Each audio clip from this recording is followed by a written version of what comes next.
Hariom classes में एक बार पुनः आपका स्वागत है। आज के समक्ष सिंथेसिस के अगले पार्ट को लेकर प्रस्तुत हूँ। आज हम नाउन या फ्रेज इन अपोजिशन का प्रयोग करके सिंथेसिस करना सीखेंगे। सबसे पहले हम समझते हैं कि नाउन और फ्रेज क्या है। नाउन, जैसा कि नाउन के बारे में बताया गया है कि नाउन नेमिंग वर्ड है। वह नेमिंग वर्ड जो भी कोई भी आप चीज़ देखते हैं वह एक नाउन है, तो इसका प्रयोग करके। या फ्रेज मीन्स क्या होता है? Group of words without verb, कुछ ऐसे शब्द या कुछ ऐसे शब्दों का समूह जो बिना किसी वर्ब के होते हैं। कई शब्द मिलकर के जब किसी सेंटेंस में आते हैं और उनका एक भाव होता है, उसको हम फ्रेज कहते हैं। हिंदी में उसको वाक्यांश कहते हैं। अब यहाँ पे एक शब्द है अपोजिशन। अपोजिशंस का हिंदी क्या होता है? इसको हम हिंदी में कहते हैं समानाधिकरण, या आप इसको समानाधिकरण या इसको हम समानीकरण कह सकते हैं। समानीकरण, या इसको इंग्लिश में अगर बात करें तो इसको हम साइड बाय साइड भी कहते हैं। अब ये जो चीज़ है समानाधिकरण या समानीकरण, जब भी कोई दो नाउन जब एक दूसरे के बगल में हो, एक दूसरे के बगल में रखे जाएं, उसी को हम समानाधिकरण या समानीकरण या उसको अपोजिशन कहते हैं। जब भी किसी सेंटेंस में ऐसे दो या दो से अधिक नाउन आते हों और किसी एक नाउन के बारे में वो बताते हों, तो उस नाउन का हम उसका अपोजिशन कहते हैं। अक्सर आपने पार्लियामेंट में इस शब्द का प्रयोग करते सुना होगा, विपक्ष इनके अपोजिशन में है। तो वैसे ही जैसे कि एग्जाम्पल लेते हैं कि अगर कोई 1, 2, 3 या 4, अगर 4 सेंटेंस हों जिसमें एक सेंटेंस यहाँ जो नाउन है या थर्ड वाले नाउन के बारे में बताता है और यहाँ जो नाउन है अगर इसके बारे में बताता है, तो जब भी इनको सिंथेसिस करेंगे तो 1 नंबर को हम 3 नंबर के साथ और 2 नंबर को 4 नंबर के साथ उसके बगल में रखेंगे। साइड बाय साइड मतलब उनके बगल में रखना, उसी को हम अपोजिशन कहते हैं। तो इसी नियम के तहत आज हम सिंथेसिस करना सीखेंगे। जैसे एग्जाम्पल्स है। फर्स्ट एग्जाम्पल है कि Suresh is a teacher, he is very gentle. अब सेंटेंस पर ध्यान दें कि सुरेश एक अध्यापक है, ही इज वेरी जेंटिल, वह बहुत सज्जन है। तो सुरेश क्या है? अध्यापक।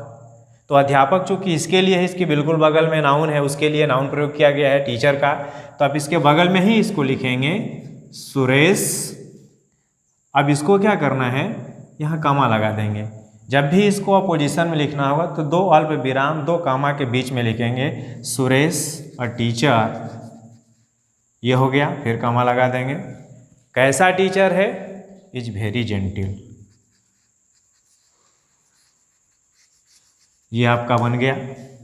Suresh a teacher is very gentle, वह एक सज्जन अध्यापक है। अब यहाँ पर वही ध्यान देना है कि हम सिंपल सेंटेंस बना रहे हैं, तो जब भी हमें किसी वर्ब का प्रयोग करना है तो सिर्फ सिंगल वर्ब होनी चाहिए। उस नियम को ध्यान में रख करके ही आगे बढ़ना है। वैसे बाद नेक्स्ट एग्जाम्पल है Suresh was the best boy in the class. Suresh कक्षा का सबसे अच्छा लड़का था। ही वॉज मॉनिटर, वह मॉनिटर था। अब यहाँ जो चीज़ है कि वास्तव में सुरेश क्या था, ये जो बता रहा है यह सेंटेंस कि वो मॉनिटर था, तो इसको हम उठा करके सुरेश के बगल में लाएंगे, क्योंकि ये जो चीज़ है यह इसके ऊपर डिपेंड है। Suresh was the best boy, वो अच्छा लड़का था, और यह सेंटेंस एक्चुअल में जब इसके लिए आता है तो इसको हम उठा करके लास्ट में लेके जाएंगे। तो आप लिखेंगे सुरेश, कमा लगा देंगे, द मॉनिटर, फिर कमा लगा देंगे।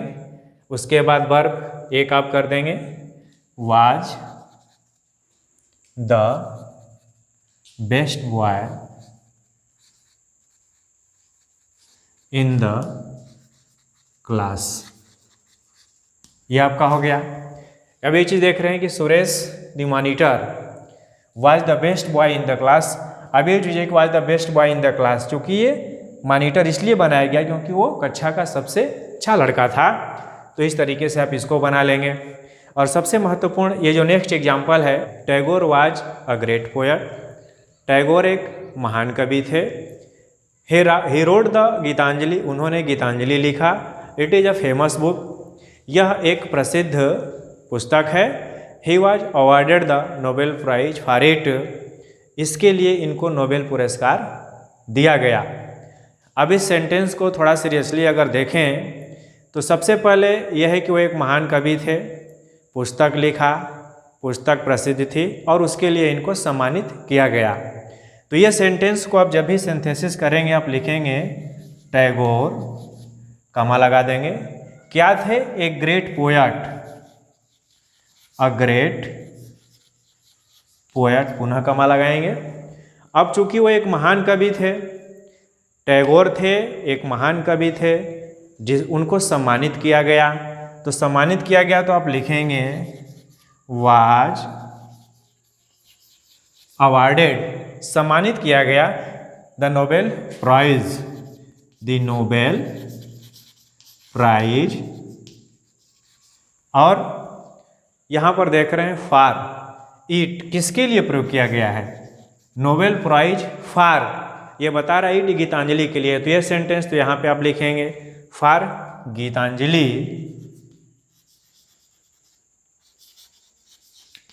अब ये गीतांजलि, गीतांजलि के बाद पुनः आप यहाँ कमा लगाएंगे। फिर क्या है, लास्ट सेंटेंस जो कह रहा है कि it is a famous book. तो यहाँ पर एक वर्ब आप ले चुके हैं, डबल वर्ब का प्रयोग करना नहीं है, तो आप लिखेंगे अ फेमस बुक।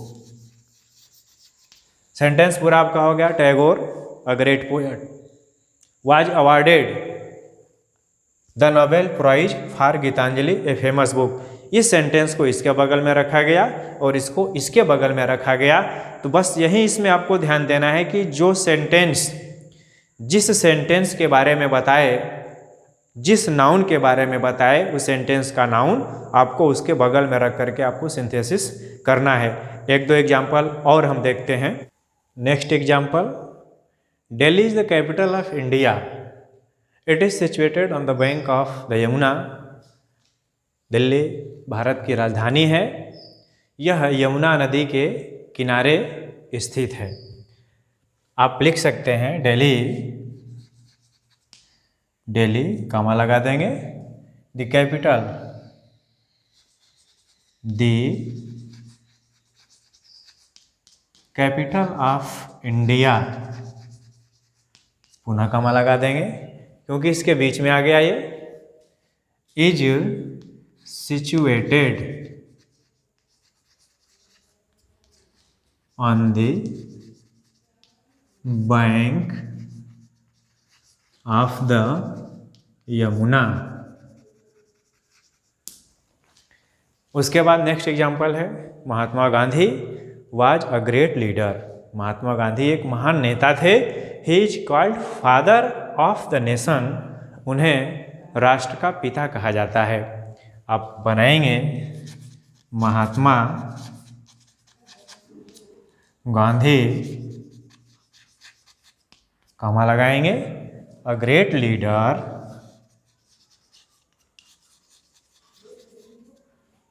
पुनः कॉमा लगाएंगे, is called father of the nation.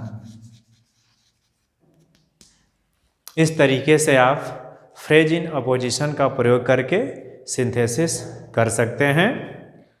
और यदि आप इस चैनल पे पहली बार आप आए हैं तो आप इसको सब्सक्राइब कीजिए। यदि वीडियो अच्छा लगता है लाइक कीजिए, बेल का बटन दबाइए और अपने दोस्तों में शेयर कीजिए। साथ ही कमेंट बॉक्स में अपना सुझाव अवश्य लिखिए। बहुत जल्द ही इसके सारे पार्ट्स आपके सामने मैं लेके प्रस्तुत होऊंगा। धन्यवाद।